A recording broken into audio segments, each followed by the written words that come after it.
Olá, hoje a gente vai mergulhar num conjunto de notícias que chegaram do Brasil. A ideia é montar um quebra-cabeça, É sabe? quebra-cabeça com peças bem diferentes, né? Exatamente, tem política, tem economia, esporte e até a previsão do tempo. A nossa missão aqui é tentar conectar esses pontos. E ver a história maior que eles contam juntos. É isso. É como olhar um quadro, né? De perto você só vê uma pincelada, mas de longe. Você vê a paisagem toda. Ótima analogia. Vamos tentar encontrar essa paisagem, então. Perfeito. Vamos começar por Brasília, o centro do poder.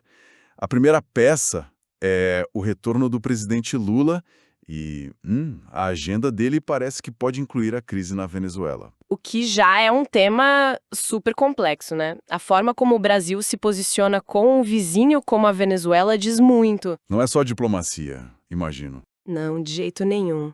Isso mexe com fronteiras, com comércio, até com a imagem do Brasil como um líder regional. É um jogo de xadrez bem delicado. E enquanto esse xadrez internacional acontece, tem outra notícia, também de Brasília, que puxa a gente para uma realidade, assim, totalmente diferente. A do ex-presidente? Exato. O Supremo Tribunal Federal autorizou que o ex-presidente Jair Bolsonaro faça exames médicos. Sei. Isso depois de uma queda que ele sofreu na prisão. E aqui o contraste é gritante.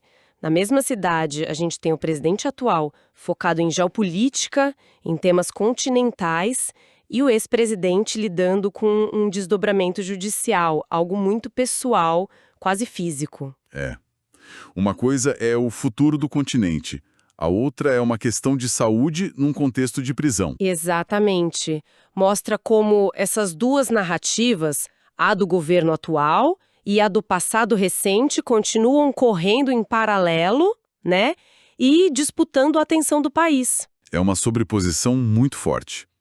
E para complicar um pouco mais, o governo federal está se preparando para receber um voo com brasileiros repatriados dos Estados Unidos. Ah, em Belo Horizonte, né? Isso, no aeroporto de lá. Com toda uma estrutura de suporte psicossocial, alimentação, assistência médica. E essa terceira notícia, para mim, fecha o quadro de um jeito fascinante. Pensa só, num dia, a gestão pública envolve discutir o futuro da Venezuela, Aham. no momento seguinte, lidar com as consequências judiciais de um governo anterior, Certo. e logo depois garantir que um cidadão brasileiro que está voltando para casa vulnerável tem um prato de comida e apoio. É interessante porque a gente tende a pensar no governo como algo grande, distante, né? E essa notícia da repatriação traz para uma escala muito humana. Exato. E mostra a atenção da gestão pública. Qual frente é a mais importante? A resposta é todas são. A capacidade de um governo é medida justamente por conseguir operar nesses três níveis, sabe? O global, o político interno e o humano. Tudo ao mesmo tempo. Faz todo sentido. Bom, vamos sair da política e sentir o pulso da economia, então. E aqui a dualidade também aparece. Sempre ela, né? Sempre. De um lado, um sinal bem positivo. O Ibovespa, que é o principal índice da Bolsa, fechou em alta de 1,11%. Que é o termômetro do otimismo, né? O mercado vive de expectativa. Sim, as fontes falam em recuperação, em potencial de atingir níveis históricos. É a manchete bonita que passa confiança. É a que todo mundo gosta de ler. Só que, do outro lado, tem uma notícia bem mais técnica, que mostra uma briga de bastidores. O Banco Central recorreu de uma decisão do Tribunal de Contas da União, o TCU. Ah, o caso da inspeção no Banco Master. Esse mesmo. Uma disputa que parece ter impacto em crédito, em mercados. E aí a gente entra na casa de máquinas da economia, né? Enquanto o painel do Ibovespa está lá brilhando em verde, nos corredores de Brasília tem essa disputa institucional seríssima acontecendo. Mas espera aí, essa fiscalização já não é o trabalho do Banco Central? O que o TCU alega para querer entrar nessa área? Ótima pergunta. O que está em jogo aí é a fronteira do poder de cada um. O Banco Central defende a autonomia dele. A autonomia técnica para fiscalizar os bancos do jeito deles. Certo. Já o TCU, como órgão de controle do Estado, ele argumenta que tem o dever de checar se essa fiscalização está sendo feita direito, para proteger o dinheiro público, a estabilidade do sistema. Então é uma queda de braço sobre quem manda no final das contas? Basicamente é sobre quem tem a palavra final. E o que isso muda pra gente, assim, pra quem tem conta em banco? Se o TCU ganhar, o nosso dinheiro fica mais seguro ou menos seguro? Essa é a pergunta de $1 milhão. Quem defende o TCU diz que um segundo olhar aumenta a segurança. Já quem defende o BC argumenta que essa interferência pode criar insegurança jurídica, engessar o sistema. Entendi. O que isso mostra de verdade é uma fissura na armadura da autonomia do Banco Central. Enquanto o mercado comemora a fachada bonita do prédio, que é a alta da bolsa, tem uma briga acontecendo sobre quem fiscaliza a fundação do prédio. E isso, sim, é um risco de longo prazo. Então temos essa dualidade. Otimismo na superfície, mas uma briga de gigantes nos bastidores. Falando em algo que geralmente une mais as pessoas, vamos pro futebol. Uma mudança de ares, que bom. E que notícia! O Neymar renovou o contrato com o Santos até o final de 2026. Uau! Mas o detalhe que me chamou a atenção, assim, é que essa permanência dele no Brasil é vista como parte de um plano. Um plano para tentar voltar para a seleção brasileira a tempo da próxima Copa do Mundo. Aí a coisa muda de patamar, né? Deixa de ser uma notícia de clube e vira uma saga nacional. Totalmente. Porque, olha, a permanência de uma figura do tamanho do Neymar no futebol brasileiro já tem um impacto gigantesco. Na mídia, nos patrocinadores, no interesse pelo campeonato. Sim. Mas quando você adiciona o elemento seleção brasileira, a história ganha uma camada de jornada de redenção, sabe? Quase um roteiro de cinema. Exatamente, a jornada do herói que volta às origens para o seu ato final. Não é só sobre jogar bem pelo Santos, é sobre um ídolo tentando reconquistar seu lugar no topo do futebol mundial e fazendo isso em casa. E esse poder de contar histórias, de atrair atenção, é uma força tremenda, né? É um fenômeno cultural que mobiliza milhões de pessoas. Transcende o esporte. E essa ideia de poder de atração me leva direto para outra peça do nosso mosaico. Segundo a Embratur, o estado de São Paulo se consolidou como a principal porta de entrada de turistas internacionais no Brasil. E os números são grandes, né? Gigantes.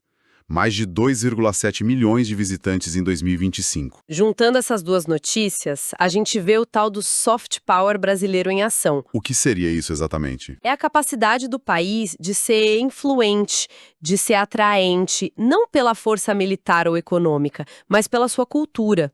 De um lado, um ícone do esporte mundial, escolhendo o Brasil como palco. Do outro, o nosso principal centro de negócios, quebrando recordes de turismo. Ou seja, não é só o PIB ou a política que formam a imagem de um país lá fora. De jeito nenhum. Muitas vezes, para o estrangeiro, o Brasil é primeiro a imagem do Neymar, do carnaval, de uma cidade vibrante como São Paulo. Essas notícias mostram que, apesar de todas as disputas que a gente falou, a potência cultural do Brasil continua sendo um dos seus maiores ativos. Projeta uma imagem de vitalidade para o mundo. Perfeito. Para fechar nosso quadro, vamos para algo que afeta a vida de todo mundo de um jeito muito direto: o tempo. Do global para o local. Exato. E a gente tem um panorama da região sudeste que parece refletir essa mesma ideia de um país que não é uma coisa só. É o macro e o micro, né? Saímos da imagem do Brasil para o mundo e vamos para como o brasileiro sente o próprio país na tele. Literalmente. Isso. E o resumo no Sudeste é que não existe um tempo para a região. É um cenário de contrastes. Como tudo que a gente viu até agora. Pois é, em São Paulo, muitas nuvens com pancadas de chuva isoladas no sul e sudoeste do estado, tipo Itapetininga. Aquela chuva de fim de tarde. Isso. Já em Minas Gerais, a coisa fica mais intensa. Chuva forte prevista para o centro e zona da mata. Cidades como Mariana e Ouro Preto, com possibilidade até de trovoada isolada. O que já muda completamente a rotina das pessoas, né? Da agricultura ao trânsito. Completamente. E enquanto isso, no Rio de Janeiro e no Espírito Santo, o dia é bem mais ameno. Sol entre nuvens, talvez uma chuvinha fraca e isolada, mas nada comparado. E o que isso nos diz é que até a realidade mais cotidiana, mais física, é fragmentada.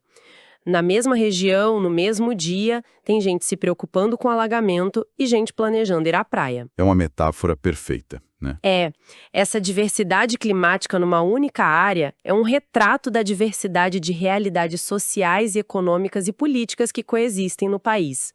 O Brasil não é homogêneo, nem visto de cima. Ótima forma de amarrar tudo. Então, o que essa coleção de notícias nos diz no final?